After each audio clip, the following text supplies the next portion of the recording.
Show. Welcome to episode 107 of the Gluttons For Punishment Podcast, or GFP, a Toronto Maple Leafs and NHL podcast hosted by Michael Lepore and Anthony Bruno. Thank you so much for listening and watching us on YouTube as well. The NHL season is officially over. The Vegas Golden Knights are Stanley Cup champions for the first time in franchise history. Their sixth year in the league, and they're already Stanley Cup champions. So we are going to give you our thoughts and opinions on the Stanley Cup final, the bad ratings, and then, of course, we can't do a podcast without talking about the Toronto Maple Leafs. We are going to talk about the Auston Matthews contract situation, William Nylander's contract situation, and then we are going to break down this free agent class, specifically as it relates to the Leafs. The Leafs have a ton of free agents. There's a lot of free agents on the market. I don't know if the Leafs are going to have interest in any of the big name free agents. I doubt it, but we'll get into all that. And before we do, it is time to officially welcome in my partner in crime, Mr. Michael Lepore. How you doing today, man? Sad day, Anthony Bruno. Our first pod after the official end of the National Hockey League season. So many of us are faced with a dilemma of what to do with ourselves every night now. I guess taking some baseball. Stanley Cup final, man, wrapped up pretty quick. If anyone watched our preview show, it kind of went as expected, as Bruno and I had predicted. But it's a wrap, and looking forward to the offseason, man. Let's have some fun with it. Lepore, I get shit on all the time on TikTok for my Leafs predictions because every year they're mostly wrong. Of course. And this year I was right when they beat Tampa in the first round and finally won a playoff series. But all the other predictions I make that end up being spot on and I don't post to TikTok, people don't see how smart I actually am, Lepore. No, really, I'm not smart, guys. I'm a total idiot. Well, we know that. I'm a total idiot, but yeah, I nailed it. Vegas in 5. Let's go. Yeah. Lepore nailed it as well. You had Vegas in 6, but I know you had money on them. So we were both happy with the result. Let's just say that, of Vegas cleaning up and dismantling the Florida Panthers, who honestly I didn't think really stood a chance. I mean, you could just see from game 1 that Vegas was the better team, and Lepore, justice was served. It reminded me of the series between the Lightning and Habs, and I don't think the Panthers were as bad as the 2021 Habs were, but I'm just glad that justice was served and the best team with the most depth and the most talent ended up winning the Stanley Cup. Yeah, but to be fair to, like I was about to say, Bruno, I can't remember a Stanley Cup final this lopsided, and people will immediately think of the Habs because it was in 5 games, and based on what they did in the regular season, they had no business being in the Stanley Cup final. But those games were tight games. The Montreal Tampa games were tight games, and the way Montreal played all playoff, watching those games, they stuck around and they always had a chance. I legitimately cannot remember a series I've watched, especially in the post-cap era, where one team was that much better than the other team. And I'm even talking about I'm not even just talking about the Stanley Cup final. I'm talking about the entire playoffs. We're just watching. You were just waiting for Vegas to score. Even the game Florida won. Florida Vegas had outplayed them. Yeah, Florida had no business winning that game. And they won in overtime again.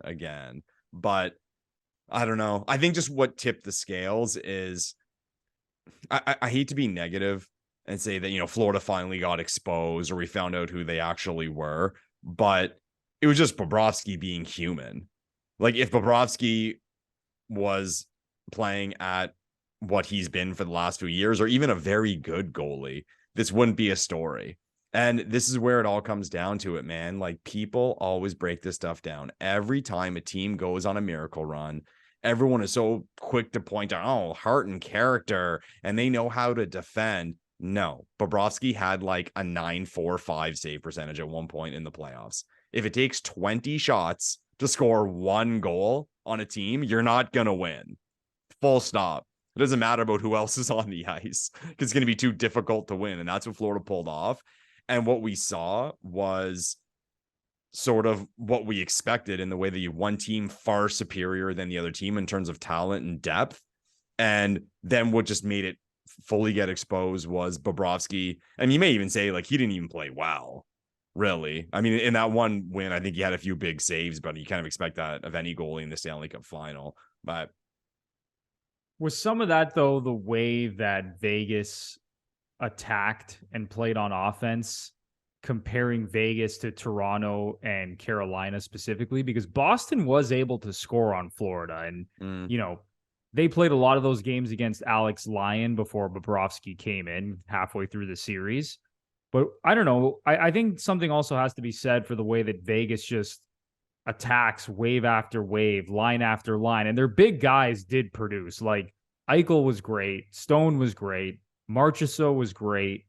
But they got secondary scoring throughout the entire playoffs. And I don't know. I'd really have to break it down and watch the film. And I'm not 100% qualified to do that. But someone who's a lot smarter than us and maybe does that for a living, I would love to hear their thoughts just on the way that Vegas attacked Florida and how it maybe differed from the way that Toronto and Carolina did.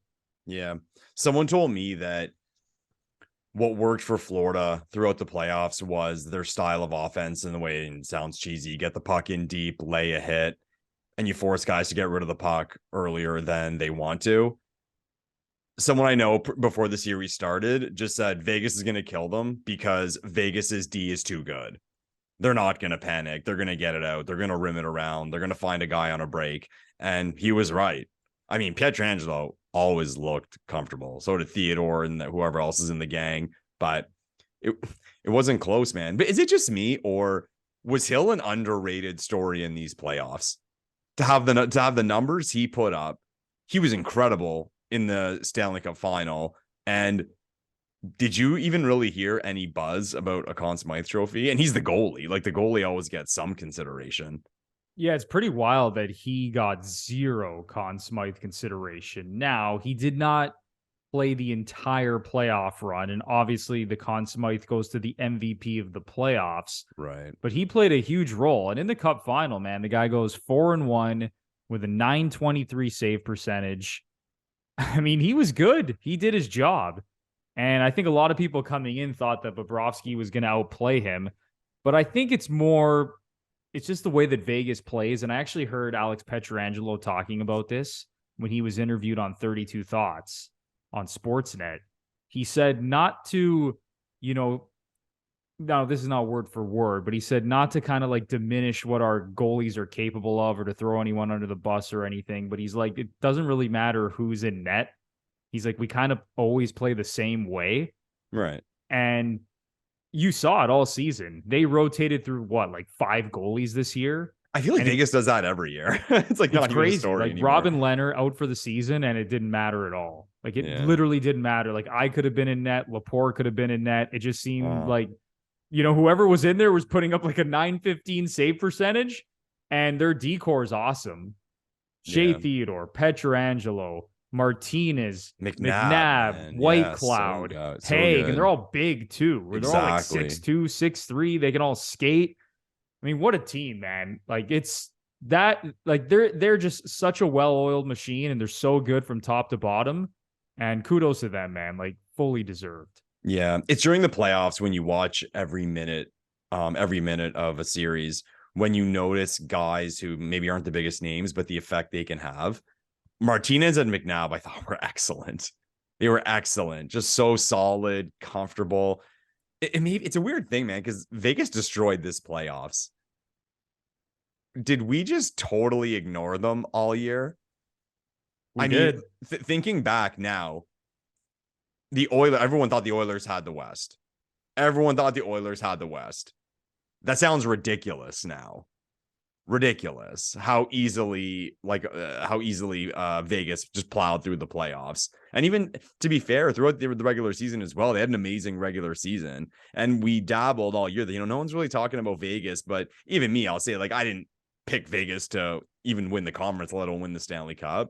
But as you were watching more and more of them, and where I saw it was in the Dallas series. When I saw them against Dallas, I was full blown Vegas is 10 out of 10 good. Right away, just the way they play. And you touch on how they come at you in waves. They never how do I put this? I think the best way to put it is that it seems like they're always playing to win, even when they're losing. And that wasn't very often in the playoffs, but I think people know what I mean by that. They're never in like defense mode. And you see a lot of teams do that in the playoffs, up by 1 or even up by 2. No, they're just coming at you. They're coming at you. And maybe talking point, like we don't hear from the dinosaurs as much as we used to. The final score in game 5, okay? 9-3. 9-3. I mean, talking about records you never thought would be broken. Like, actually, during the game, I was thinking, I remember being a little kid, and I didn't watch the clinching game of the Stanley Cup Final when Pittsburgh played Minnesota in 91. I remember turning on the highlights and just being confused at Pittsburgh scoring and scoring and scoring. Like, this is a Stanley Cup Final game. And it was 8-0. And talking about records you never thought would be broken. And as I'm watching this game, it's like, they might do it. And then they did it, like, right at the end. It was after the empty net. In a previous sort of media time, would that have been shit on for just running up the score like that? Maybe. Like, I think if it wasn't the clinching game, maybe it would have got a little bit more attention in the media because we would have had another day to talk about it and think about it. Whereas the series was over, it was at a point where Tkachuk was out with his broken sternum, and Florida just seemed to throw in the towel at that point, and no one really cared. Yeah, that's how it seemed. Whereas, let's say that happened in, like, I don't know, game 3 or 4. Maybe it would have been a little bit more of a talking point, but honestly, man, I think we're probably past that at this point. We've seen so many blowouts over the last little while. Like, even thinking about the Leafs, like the amount of blowouts against Tampa over the last couple of years, wasn't there at least like 3 blowouts? 5-0, 7-2, 7-3. Yeah, there was big scores. There was big scores for sure. Yeah. But you said it about Vegas though, man. And we talked about this on a previous show. Mark Stone only played 43 games this season. Jack Eichel played 67 games. Shea Theodore only played 55 games. Like, go down the list.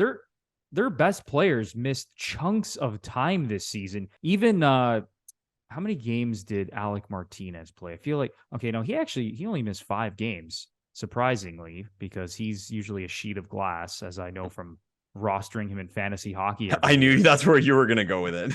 But, I mean, yeah, like, guys miss chunks of time. They bolster the team at the trade deadline, and no one was really talking about them. They were the first place team in the Western Conference. They won the West, or not one. They finished first in the West in the regular season. Everyone was penciling in Edmonton and Boston in the Cup final.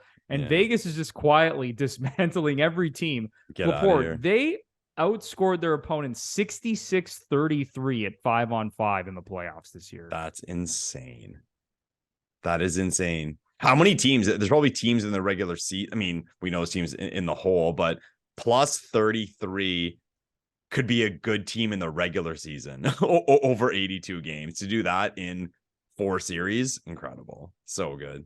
It's time for a quick break for a word about MANSCAPED. If you haven't already heard, it's smooth sack summer. When you're playing in the summer sun, make sure you're scaped from pubes to bum. The leaders in below the waist grooming are making sure we all have a ball this summer by giving our balls everything they need to stay fresh. Dive headfirst into smooth sack summer by going to manscaped.com for 20% off and free shipping using our exclusive promo code GFP20. Lepore, you got to be prepared for smooth sack summer, man. You got it, man. Summer, guys, it's hot. It's sticky. We have to take care of ourselves. So what are we going to do? We're going to pull out some crop mops from Manscaped, clean the boys up and down, left and right. But when you do buy the crop mops, don't forget to use the promo code GFP20 for 20% off and free shipping at manscaped.com. You know what to do, gentlemen. Get that Lawnmower 4.0 and then make sure you're clean from head to toe, but especially in the region that we're talking about. All right, keep those boys nice and fresh, and you're going to have yourself one hell of a summer. So once again, go to manscaped.com for 20% off and free shipping using the promo code GFP20. That is promo code GFP20 for 20% off and free shipping at manscaped.com. Absolutely insane. What are your thoughts on the ratings? Because not a lot of people watch the Stanley Cup Final, and the ratings were down 43% from last season. Yep.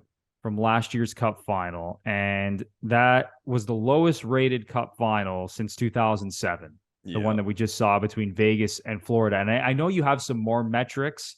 I don't know if you want to share those as well, but it's pretty staggering how bad the viewership was for this Cup Final. Yeah, it was bad, bro. I think when something like that happens, that's so drastic, I think it's fair to say that this happened for more than one reason. Like, people are gonna say point to one thing, and it's never one thing when there's this much of a gap. Like, the biggest one to me was, and maybe not, because there was the stat. I say stat. There was the point that over the last 15 years, of the 8 least viewed Stanley Cup Final games, 4 of them were from this series.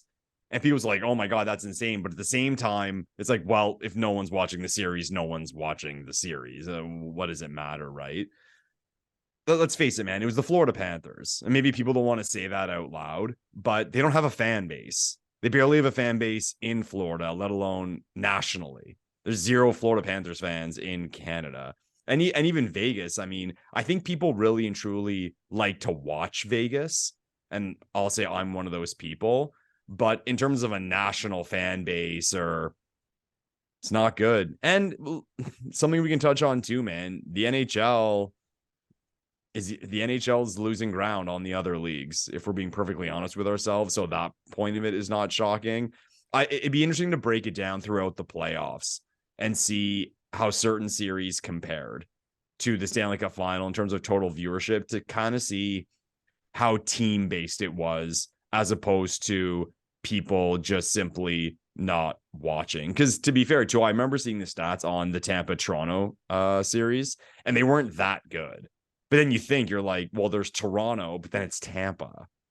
So like the viewership's not going to be there, right? So I don't know. I guess you need Boston, Toronto second round, which could have happened to really blow the socks off, because their teams people love, their teams people hate, so they're going to watch. Maybe that's it too, right?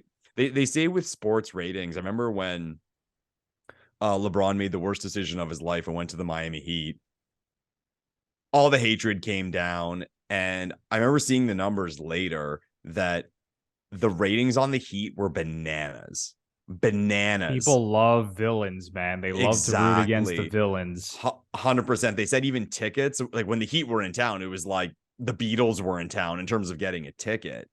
And people are going to watch because they love LeBron, they love the Heat, or they fucking hated him and they wanted them to lose. So people watch. Who hates the Florida Panthers? No one. Everyone was cheering for them. What a cool story. The 8 seed, Bobrovsky, Kachuk, and then he's on the NBA on TNT. And, everyone's gushing over him. And this is why the league needs the Toronto Maple Leafs, Lepore, because they are the most hated franchise. We're the most hated fan base. We're the villains of the league. The only problem is there's not enough villains. Yeah. There are not enough villains, both as individual players and as teams. Like, other than the Leafs and Brad Marchand, like, who else is a villain in the NHL? That's a good point, Bruno. Even Boston, like Boston minus Marchand, would they be as hated? Because I think people kind of see ups their level of hate. Yeah, he kind of like 5x just him being on the team alone. I think people sort of identify Marchand with the Bruins and the Bruins with Marchand, so they just think I hate the Bruins, right?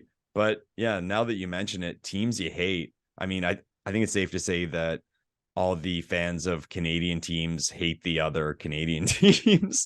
That seems to be how it works a little bit, but I don't know if those ratings for, I don't know, the Oilers fans who hate the Leafs, are they going to watch enough to push the ratings up? I don't think so. So yeah, good point, Bruno. The NHL needs more villains. They need more hate. Awesome. Yeah, that's the problem. There's just not enough going on off the ice. Like, you think about the NBA and the NFL and all the player movement and all the drama and all the back and forth on social media. None of that exists in the NHL. And it only exists in the smallest of doses here and there. And it's usually Brad Marchand sending out a tweet. Yeah. once in a while. That's literally the extent of the villainous acts in the NHL. And Lepore, am I alone here? But I hate that the season goes this deep into June. Yeah. Like, it's got to end earlier than this. And I know there's been a little bit of chatter on that and, potentially ending the season in May. And I don't think that's going to happen anytime soon. But, like, who wants to watch hockey in June? Even basketball, for that matter. Wrap this shit up in May. Wrap it up as early as you can. People want to get on with their lives and enjoy the summer. I mean, I can go off on a hour tangent on this, but I just think there's so many little things that the NHL specifically is doing wrong. And I'm not going to quote him exactly here, but did Dana White not call the guys who run the NHL a bunch of dinosaurs who have no idea what they're doing? Yeah, so he called it bang on the head, 100% out of like whatever terminology you want to use to say something was perfect. He was absolutely right. The guy's right. And usually when someone does something like that, you read the comments and you see hate and argument. No, everyone knows. We all know the NHL is a big loser when it comes to marketing and the players. Some of the stuff, man, is so terrible. But I'll ask you, Bruno, you mentioned the playoffs ending earlier. What would you suggest to get it to end earlier? That'd be the question I'd ask. Well, because they're not going to shorten the season, right? Like, well, number one, and it's across any sport, I think every regular season should be shortened to a certain degree. Like, in baseball, 162 games is too many. In basketball and hockey, 82 games is too many. And it's ridiculous because think about basketball, right? All the guys that sit out, all the stars that are load managing now. And I know that this all kind of started with like Kawhi and the Spurs. And then, the Raptors were doing it the year they won the championship with Kawhi. And it just drives me insane. And it's like, these players don't even really care about the regular season. And then even think about hockey. Like, think about the Leafs.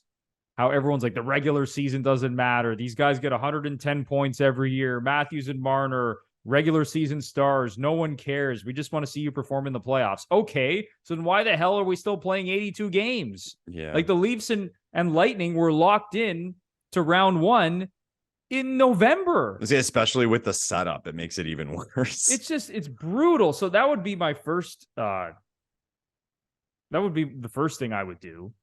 My first solution would be to just shorten the season. I mean, I don't know. Like, do you have any great ideas on how to end the seasons a little bit earlier? I don't know. Do you go back to the 80s and the first round's best out of 5? Could do that too. Yeah. But again, they're not going to do these things because fewer games means less money. So it's not. No, you're right. It's not going to happen. It's literally never going to happen. So, like, do they start the season a little bit earlier? Do they start it in August? Did that not come August, September, I should say, because usually it starts like the first or second week of October. Did that not come up? Maybe fewer preseason games, and they would start it, I guess, a week or two earlier. I think I heard that going around. Yeah, but I mean, long story short, the NHL just does not do nearly a good enough job to market the league and to make a push to become one of the most popular leagues in North America. It just seems like year after year, they're falling behind and all the other leagues are passing them. Like MLS is passing the NHL. It seems like golf is a hell of a lot more popular now than the NHL. Speaking of villains, golf's got villains now. So that's what the NHL needs, man. They need some more villains. But let's move on to the Leafs now. Sure. We got to talk about Auston Matthews to kick things off here. What the hell is going on? Because I'm a little bit worried, and not that he's not going to re-sign Lepore. I think there's like a 99.9% chance that he's going to sign an extension. The only problem is it seems like it might be a 3 or 4 year extension based on the reports we're hearing, and who the hell knows exactly what's going on.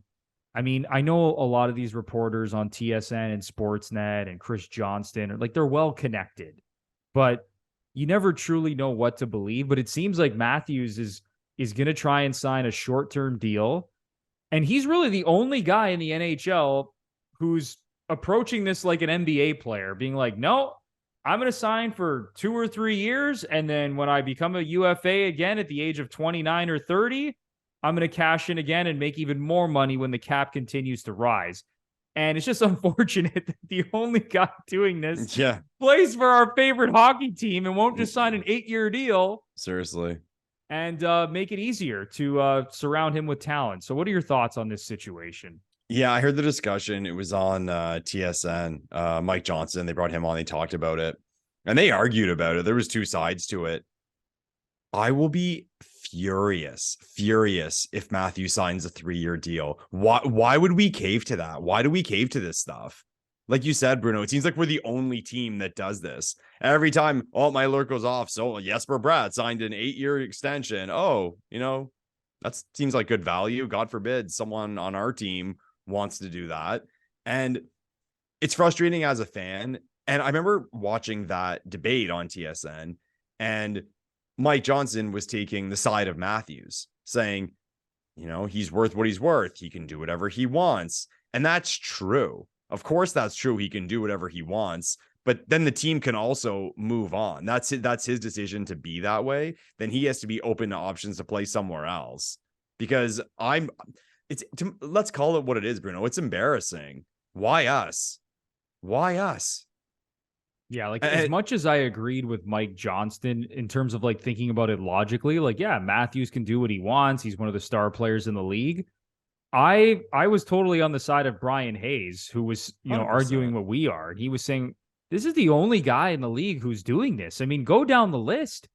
Every star player who has signed, let's say over the last, 5 or 6 years, they've all signed the exact same deal. Yeah. 8-year deal, 7-year deal for whatever, between 9 and 10 million. No one's taking, an egregious amount of money that, that makes it seem like they're just thinking about themselves and they're putting the team secondary. Like even McDavid, for that matter, the guy signed an 8-year deal for $12.5 million. I mean, looking back, he could have done the same thing as Matthews, signed a 5-year deal, and then, on his new contract, could have signed for like 15 or 16 million if he wanted to. But yeah, it's just frustrating. And what's even more frustrating, Lepore, is that it seems like Marner is probably going to end up doing the exact same thing. Or is that just, it's assumptions because he did the 6 years. But, and the thing is, again, back to that conversation, they were debating over how much Matthews is going to get. It's a negotiation. If you're only going to sign for 3 years, well, I'm not going to get, like, these numbers are coming out like 13. Like, I'm not making you the highest paid player in the league on a 3-year deal. That's ridiculous. And everyone just focuses on the number of the salary. No, McKinnon signed for 12.6, but 8 years. So even if you think you're better than him, if you want a 3-year deal, you're not that much better than him to get more. And again, I don't want us to cave on this, but what I will say is I think a lot of Leafs fans would love to hear that it's an 8-year deal. He signs the max, 8 years. And I wouldn't be necessarily pissed at that, but I wouldn't mind the 5-year deal now. A 5 or 6 year deal now, I'd be comfortable with, because then it's like, hey, you get the rest of his prime, and then we evaluate it when he's in his early 30s. So maybe that was a mindset of the Leafs the first time they signed him, saying, okay, we'll give him 2 5s or a 5 and a 6, like thinking forward, trying to galaxy brain it. But I would accept that. A 5 or 6 year deal at this point of his career, I'd be happy with that. But 3 to me is saying you're just being an asshole. Yeah, you don't want to, that's saying you don't really want to be here. That's what that's saying. So no, we're not going to do it. And again, back to that discussion, he was talking about, the team and what's going to be provided. He wants to look to see what the roster looks like and even see where they are in 3 years. If that is the case, Austin, you have been in the playoffs every year of your career. Okay. You cannot say that this team hasn't done everything they possibly could to win.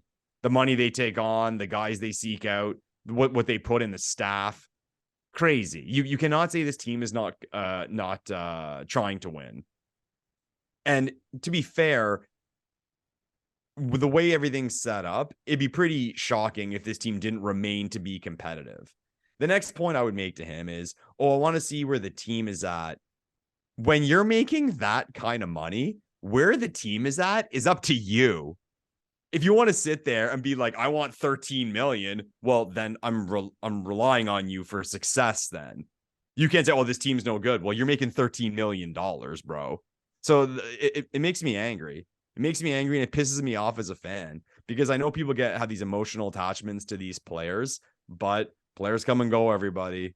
It's about the Toronto Maple Leafs. And Treliving said that in his press conference, which I loved, because I would not even entertain the idea of a 3-year deal. No, a 3-year deal would be awful. And I would be okay with it if other star players in the league were doing this and this was sort of the trend. And again, it's not like you have to cave to the trend and, you know, everyone has to do the exact same thing. But if that was like sort of the broader landscape of the NHL, kind of how it is in the NBA, right?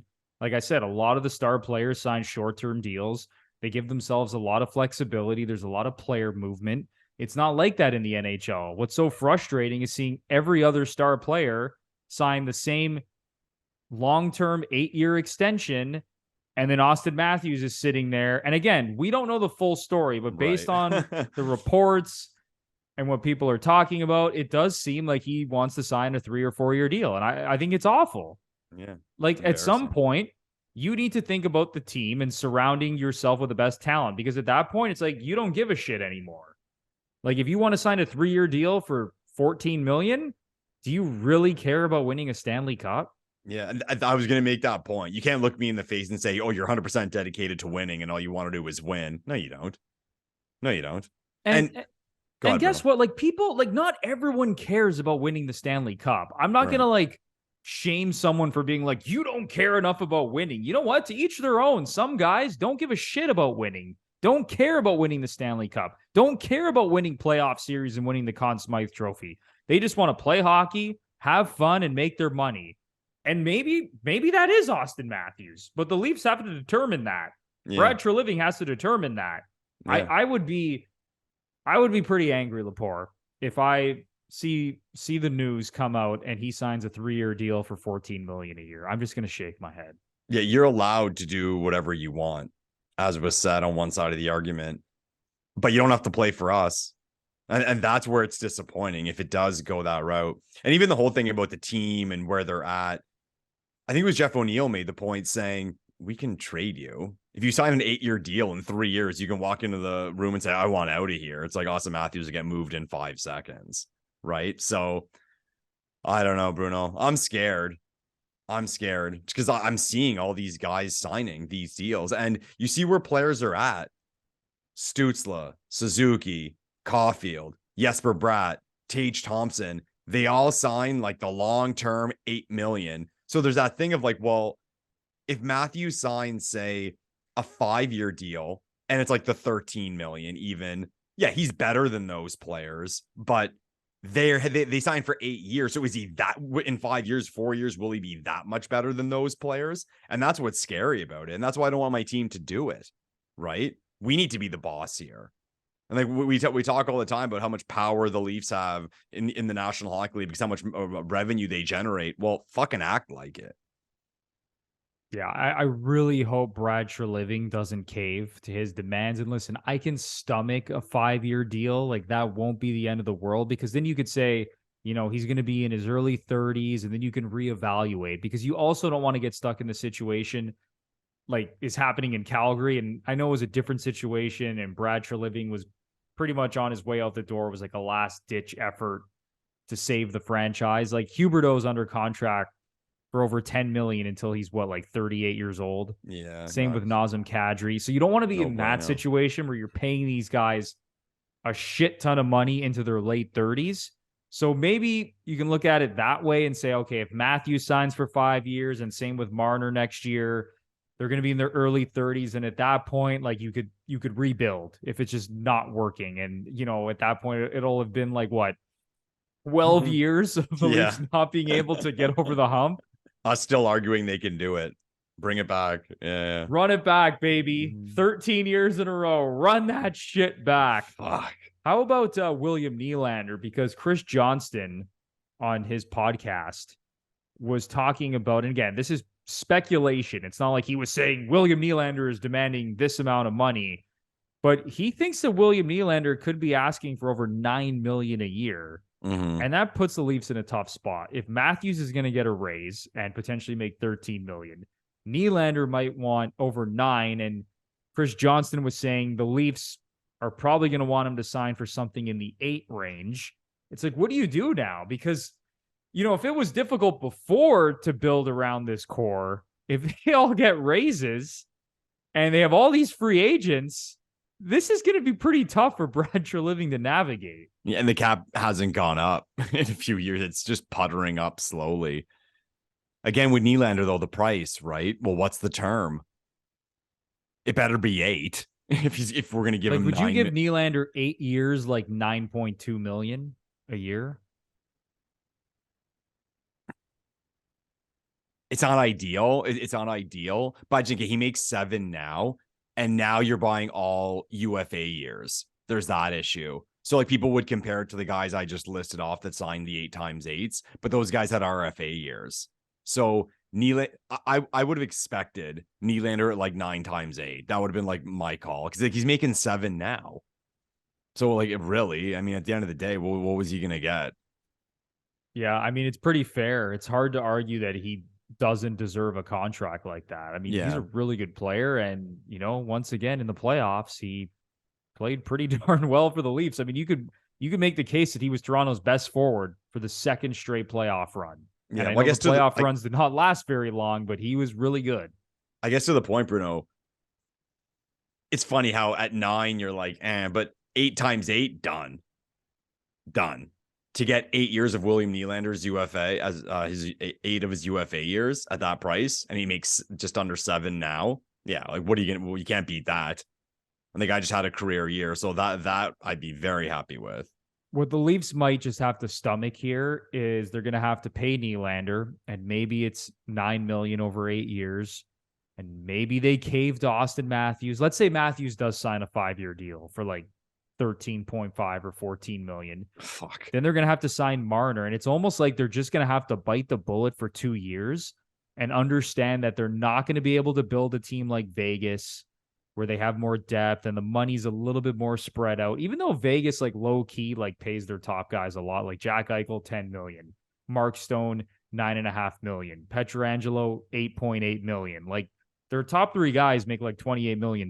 I know it's not quite as much as the Leafs top guys make, but they make a lot. So maybe they just got to stomach it for the next couple of years, be like, all right, we're going to give these core guys their money and then wait for Tavares to come off the books. And then they could like essentially retool the team at that point. So it's like you kind of live with what you have and you understand that you're not going to have as much depth as the top teams. You're probably not going to win the Stanley Cup over the next couple of years. But then when Tavares comes off the books, then you can reevaluate the entire situation. Like, is that the way that they could be looking at this? Yeah. There's a lot of moving parts, man, because you have the cap where it is. It's going to go up now. But it's not going to skyrocket. How do you approach it? I mean, Nylander has to sign. Matthews has to sign. So how do you approach it? Who do we go to first? And then what's the number we can give him that we can still talk to the other guy? And then we have Marner coming up next. And we have question marks around our lineup as far as filling it goes. So it's been a while since there was this much work to do in Leafland. That's for sure. Like Lepore, to me, it would be such a shame for them to trade one of Matthews, Marner, or Nylander just because Tavares is like the anchor contract. Yeah. It would be such a shame, man. Like in an ideal world, it's the 3 of them. Tavares is off the books, and then see how creative you can get. Like look at Vegas's cap situation. And like I said, they pay their top guys a lot of money, but they also have a lot of guys who are making between 5 and 6 million. Like the William Karlssons of the world, Jonathan Marchessault, Riley Smith. Like it just helps balance out your team a little bit more, right? I've talked about this with my friends in the past. Like, could you imagine the Leafs just stuck with Matthews, Marner, Nylander, and Kadri, never signed John Tavares? Like, think about the flexibility they would have had. They probably would have kept Hyman. They probably would have been in a position that they could have kept Bunting, who's a free agent this year. So there's just so many variations of the Leafs like that could have been in all our heads had they not signed Tavares. And again, I'm not saying the Tavares contract was like the worst signing ever. We all thought it was a great signing at the time, but now it's obviously put them in a really tough spot. And that brings us into Michael Bunting and the rest of the free agents. Like, what are they going to do, man? Like, if you just go look at their roster right now, they have like no one on the team. Like, their D-core is signed. And again, it's not the ideal 6-man unit you want, but they have 6, solid D-men under contract for next season. But you look up front, man, it's obviously the core 4. And then you have Callie Yarncroke, who's under contract until 25-26. Sam Lafferty, 1 more year at a shade over $1 million. And Matthew Nyes, who's going to be a full-time NHLer next year. Yeah. After that, there's no players on this team. Yeah, hopefully Nick Robertson. But yeah, I mean, there was all that talk today about who the Leafs were not going to bring back after the podcast with Chris Johnson. And there's all this chatter, but when the names went off of Kerfoot, Hall, and who was the other big one they said? Bunting. I wasn't surprised. I mean, I would have, if I had to bet one way or the other, I would have said, yeah, no, all 3 of them are gone because they're going to all get raises. And number 1, we can't do that. And number 2, I don't want to do that. So like, imagine Kerfoot came back. Imagine it came out the Leafs signed Kerfoot to I don't know, 4.5 times something. Like, oh my God. Everyone would puke. Oh my God. Brutal. And then even Bunting, like for what he's going to get in the open market, I'm not giving him like $5 million or something. Yeah, at that point, they should have just re-signed Hyman. Exactly. So anyway, it sucks. I mean, it sucks at the end of the day, it sucks that the cap did not go up because of COVID, but COVID happened. And you made the point before about Tavares and the timing of the contract.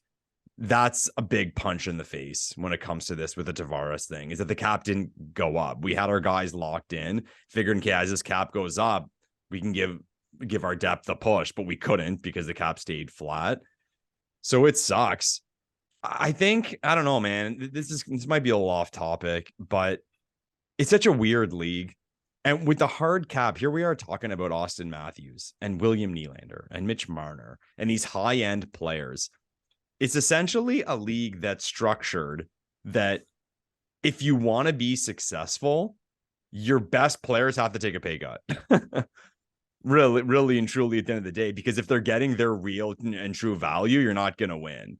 The reason why these teams, that teams like Vegas do so well is like, well, if you look at the market, I mean, like if Eichel hit the market tomorrow, he'd get more than 10 million, right? And look at the Tampa guys as well. It's the same thing. They all make under 10 million. Tampa is the ultimate example of that. So it sucks and it's kind of lame. Like imagine the NFL, a team being like, no, we don't want Patrick Mahomes because he's too expensive. But in hockey, here we are debating, should the Leafs re-sign Auston Matthews? Ridiculous. And that's how stupid the NHL is. Like, exactly.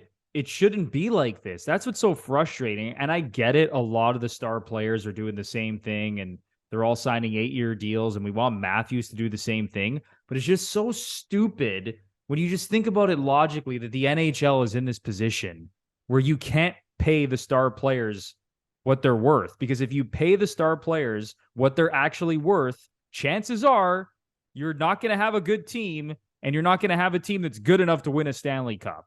It's just so sad. Yeah. And back to the point about how hockey's fading.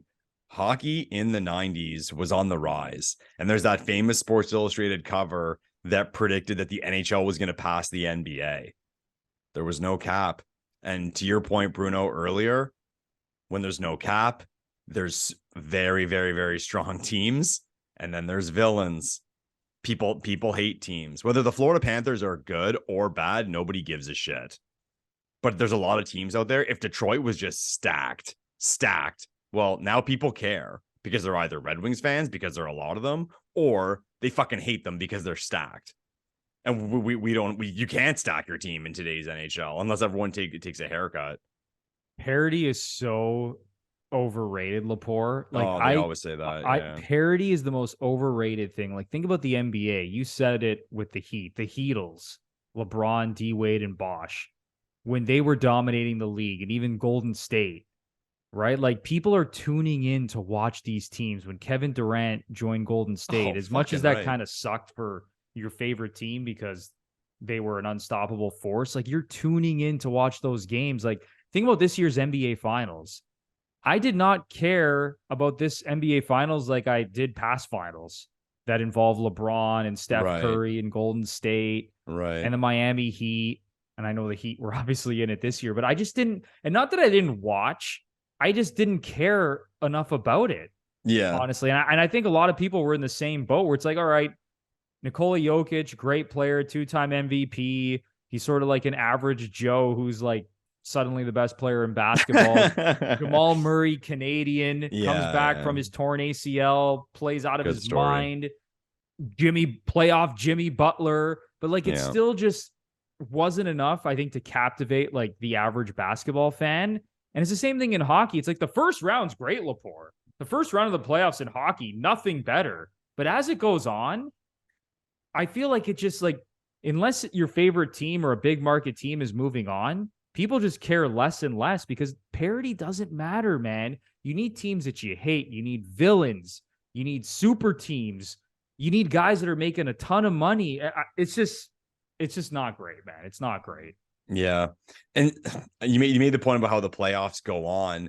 That's the thing with the NHL. It's that there's such a gap. I've always said, if you look at the other leagues, there's such a gap in terms of, I don't know what word to use, but just in terms of bigness for organizations. Like, we just saw that the Tampa Bay Lightning received a $1.4 billion valuation. The Tampa Bay Lightning. Okay. Then what would New York, Boston, Montreal, Toronto sell for if Tampa received that valuation? So there's a huge gap in the organizations. And because of that, when you have the playoffs and some of those lower teams advance, nobody cares.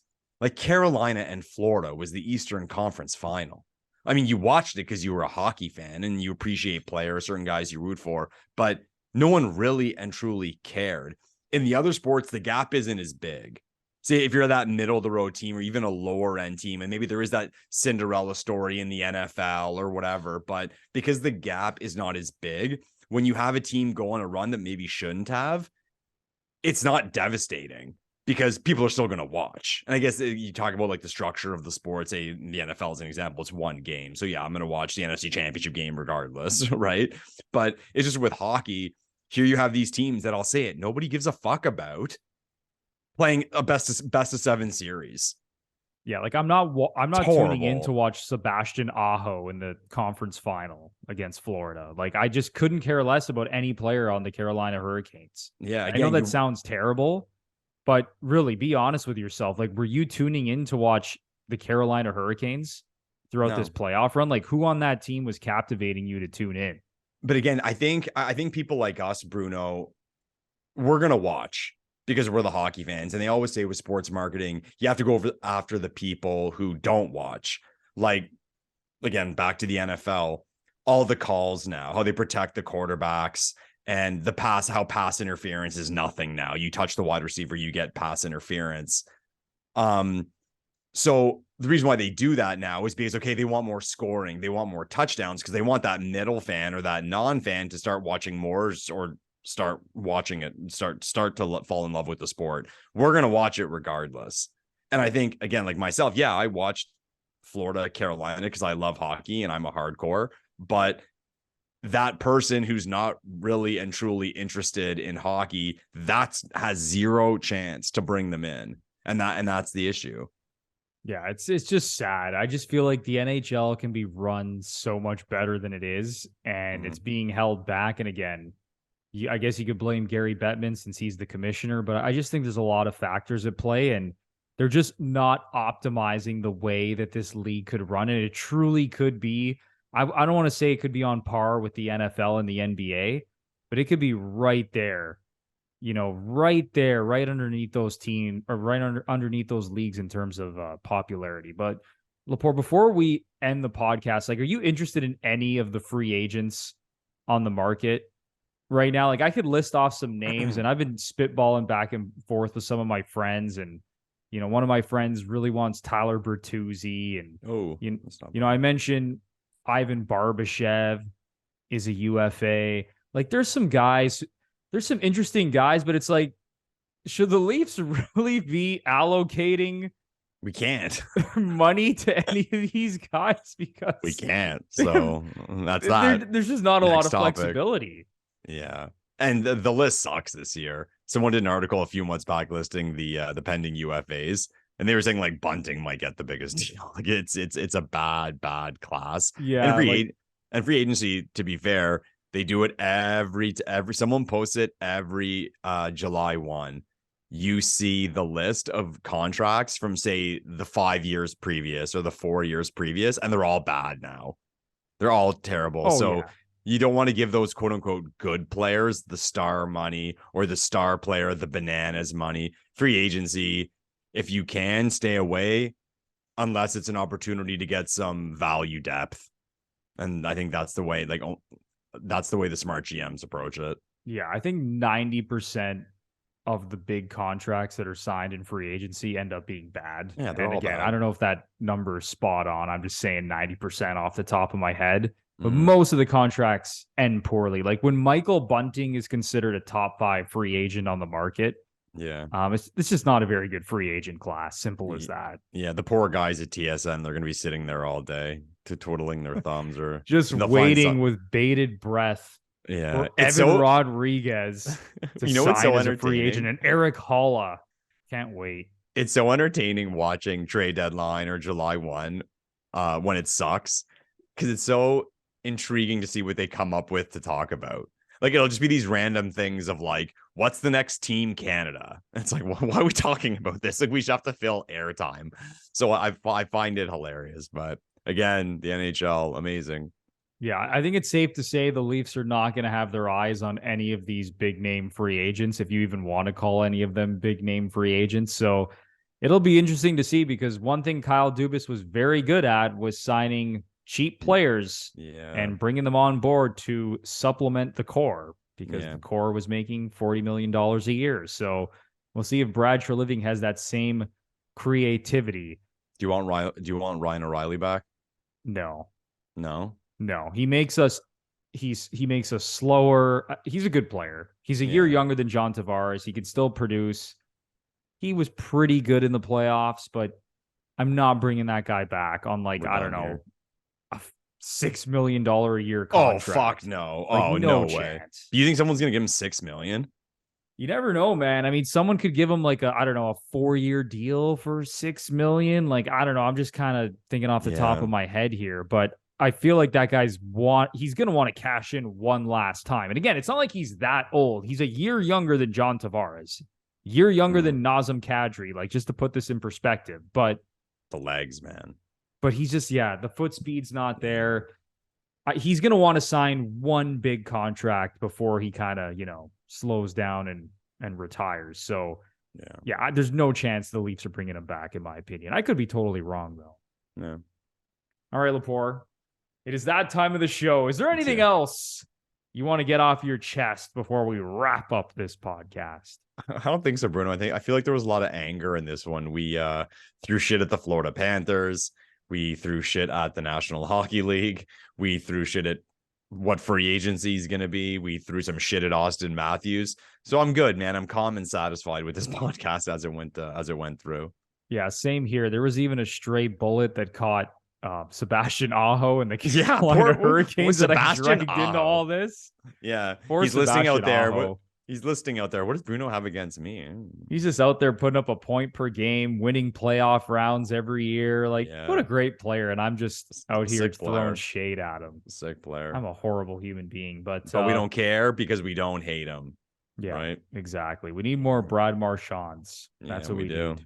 Yeah. All right, man. That is going to do it for episode 107 of the Gluttons For Punishment Podcast, or GFP, a Toronto Maple Leafs and NHL podcast hosted by Michael Lepore and Anthony Bruno.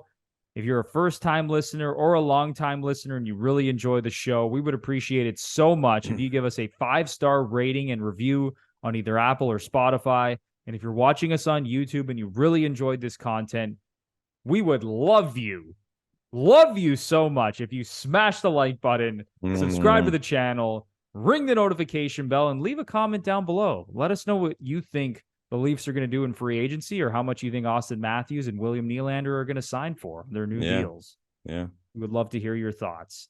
But that's going to do it. Stay tuned for future episodes because we will be covering free agency and the draft and all that fun stuff. But until then, enjoy the start of the summer, and we will talk to you guys very, very soon. Thanks, everyone.